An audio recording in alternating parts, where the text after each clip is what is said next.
Last night na nga natin dito sa El Nido, Palawan at bukas babalik na tayo ng Puerto Princesa para i-catch ang ating flight pabalik ng Manila. Pero bago ang lahat ng yan, hindi natin pwedeng palampasin na hindi makapunta sa Underground River.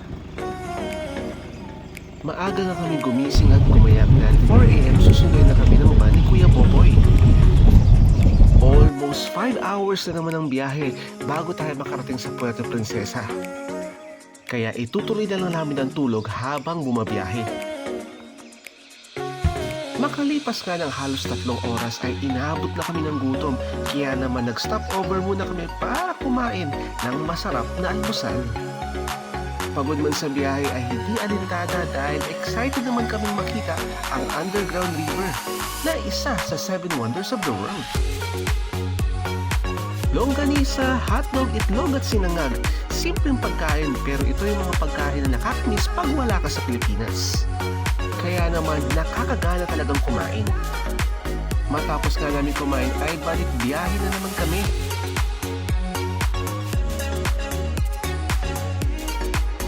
Tulad nga na nabanggit ko sa part 1 ng El Nido Palawan video series na ito, hesitant ako pumunta ng El Nido Palawan mula sa Puerto Princesa dahil nga sa haba ng biyahe. Pero kung gusto mo makapag El Nido at Puerto Princesa, ito ang pinakasulit na paraan. At ginawang posible ito ni Ma'am Rogeline. Another 7,000 nga pala ang bayad mula El Nido papunta sa Puerto Princesa gamit ang kanilang van service. Heto nga't dinaan pa kami sa isang overlooking site para mas ma-appreciate namin ang ganda naman ng Puerto Princesa. At syempre nag-picture-picture din si Mama. Pati na rin ako, syempre.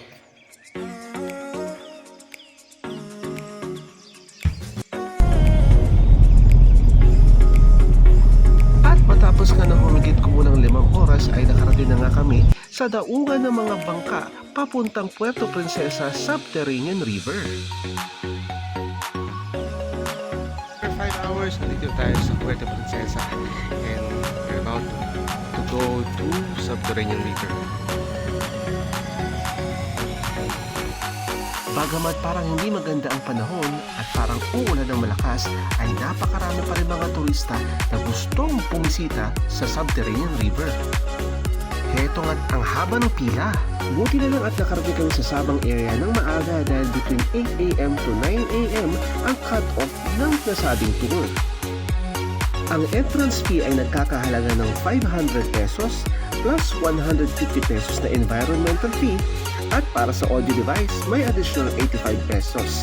Lahat ng yan ay kasama na sa tour package na binigay sa amin ni Ma'am Rogeline under 3B's Tours and Travels. Magtatagal ang tour na ito ng halos 2 to 3 hours. Talaga naman blockbuster ang pila. Hindi na nga kami makapaghintay para sa panibagong experience na ito. At dumating din ang turn namin sa pagsakay sa bangka.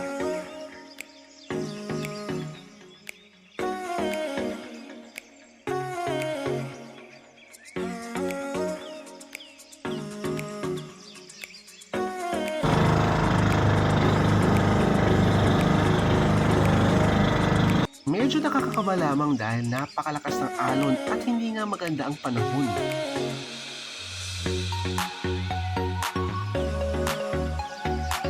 At matapos nga ilang minutong pagbaybay sa dagat ay natatanaw ko na ang pampang patungo sa Subterranean River. Ang Puerto Princesa Underground River o kilala ring Subterranean River National Park ay matatagpuan sa 80 kilometers pahilaga ng Puerto Princesa. Ito ay lagusan na mula sa ilalim ng St. Paul Mountain Range. Pinaliligiran ito ng St. Paul Bay pahilaga at ng Babuyan River pasilangan. Turistang-turista na ang datingan namin dito ni na Mama.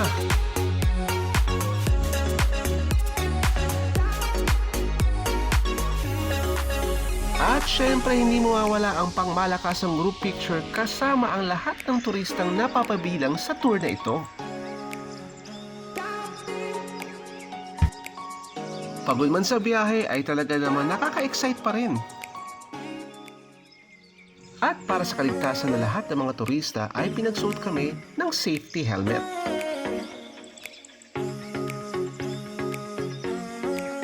O diba, menero ang datingan. You can experience to mingle my relatives. Unggoy pala. Sinalubong kami ng mga unggoy sa paglalakad namin.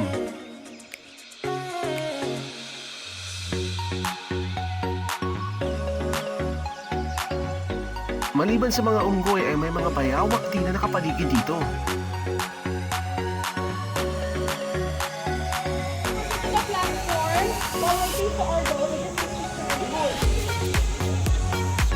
So you can fall in line, just take picture for everybody, and then again by group after the everybody. Talaga naman todo asikaso sa amin ang aming tour guide. At ito na nga, all set na kami para sa Underground River Tour na ito. Kapansin-pansing napakalinaw ng tubig.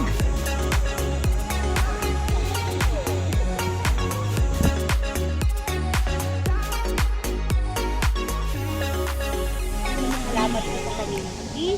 Okay, so po ipo-play niya, just put your earphone when you will play it. Ang Puerto Princesa Subterranean River National Park ay kilala sa amazing limestones na makikita mo dito at kakaibang mga mountain landscapes at cave system. Maliban pa nga sa nagagandahang stalactites at stalagmites na talaga namang kamangha-mangha. Ang cave system na ito ay humabot sa humigit kumulang 24 kilometers. At yan ang ating babaybayin. Handa ka na bang mapangangasaganda nito? Ang Puerto Princesa Subterranean River din ay kilala sa mundo bilang longest underground river until 2007 nang madiscover naman ang river sa Mexico, Yucatan Peninsula.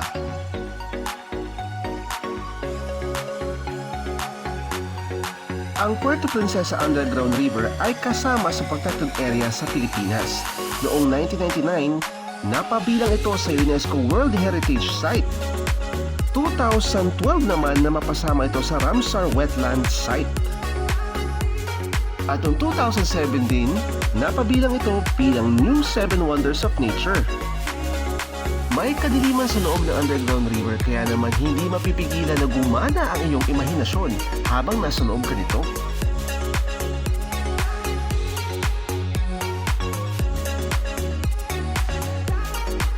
Talaga naman nakakamangha at nakakabilib ang lugar na ito.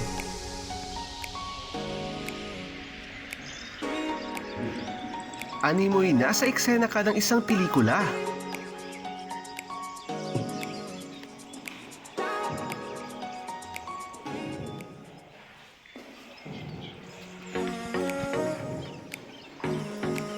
Pinapayuhan din ng mga turista na magdala ng ekstrang damit kung sakaling mabasa ka during the boat ride.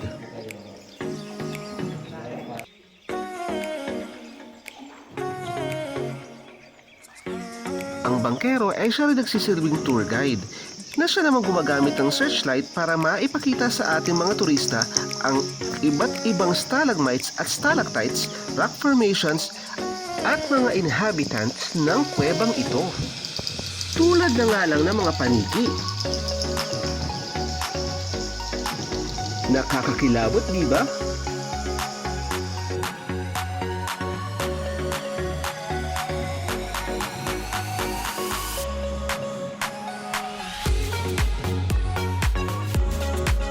Makikita rin dito ang cave dome na may sukat na 300 meters or 980 feet above the underground river.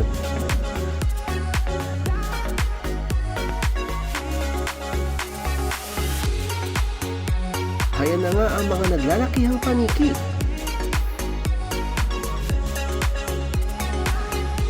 Napabaliktad kung matulog.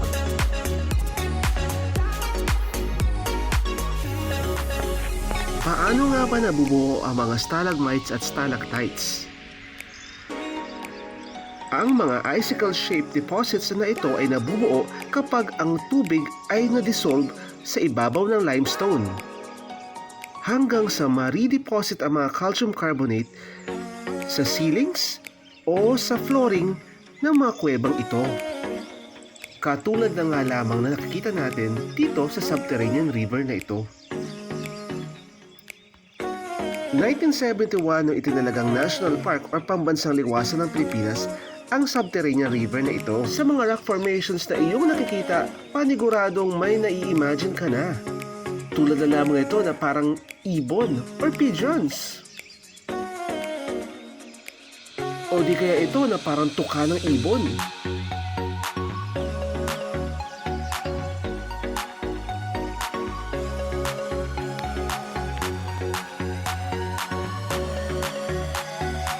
Animoy parang mga gulay naman ang mga ito.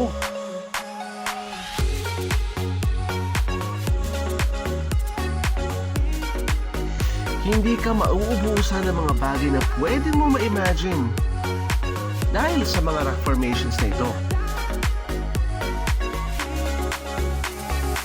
Ang underground river na ito ay magsushowcase ng iba't ibang galleries na maglilid sa iba't ibang mga domes, mga maliliit na caverns, mga entrances at mga daylight holes.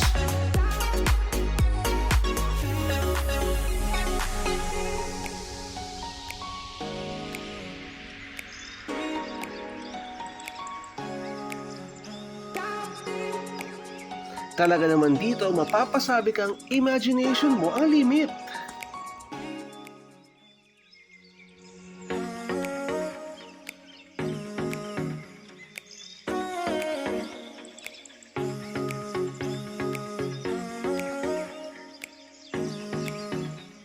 Talaga namang must see ang Puerto Princesa Subterranean River kapag nasa Palawan ka.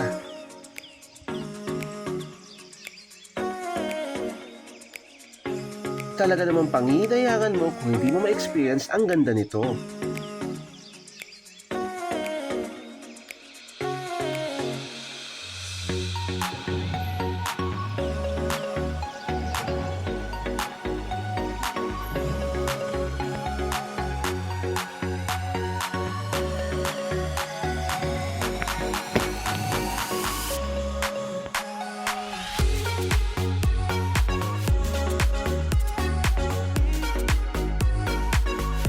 Maliban sa iba't ibang hugis, iba't iba rin ang kulay ng mga bato.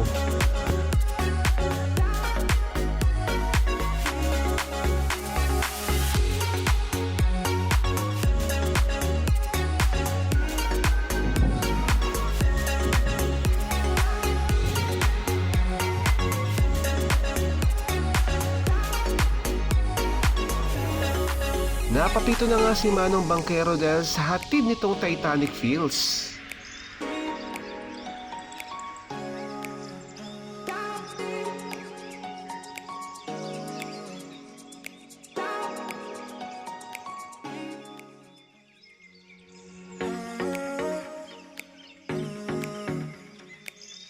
Ang subterranean river ay maaring i-navigate hanggang sa 5 kilometro, pero para sa ating mga turista, allowed lang tayo ng 1.2 kilometers ng paddle boat ride. Bawal nga pala mag-picture dito na may flash bilang respeto sa mga natutulog na paniki at iba pang mga nocturnal animals sa loob nito.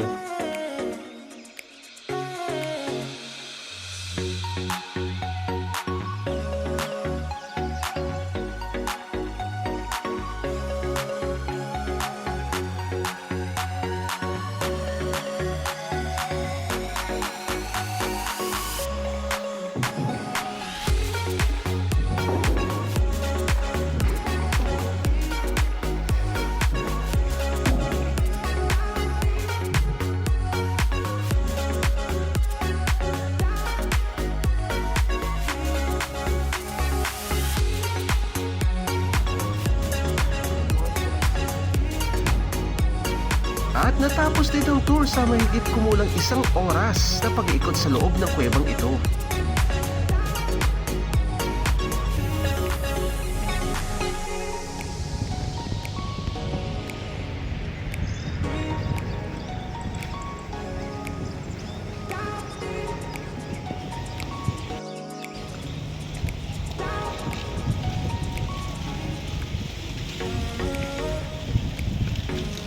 Kaya sa mga nagbabalak na pumunta dito sa Puerto Princesa Underground River, abay huwag nang magdalawang isip.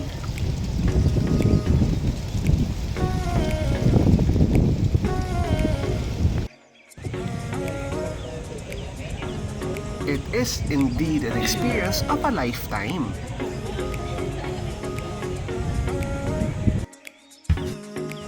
Ang kagandahan sa tour na ito ay may pa-buffet. Tamang-tama kasi medyo gutom na kami. Again, don't forget to like, subscribe, and hit the bell button. Until next time, this has been Crazy Azrael. Don't just be crazy, be as crazy as Azrael.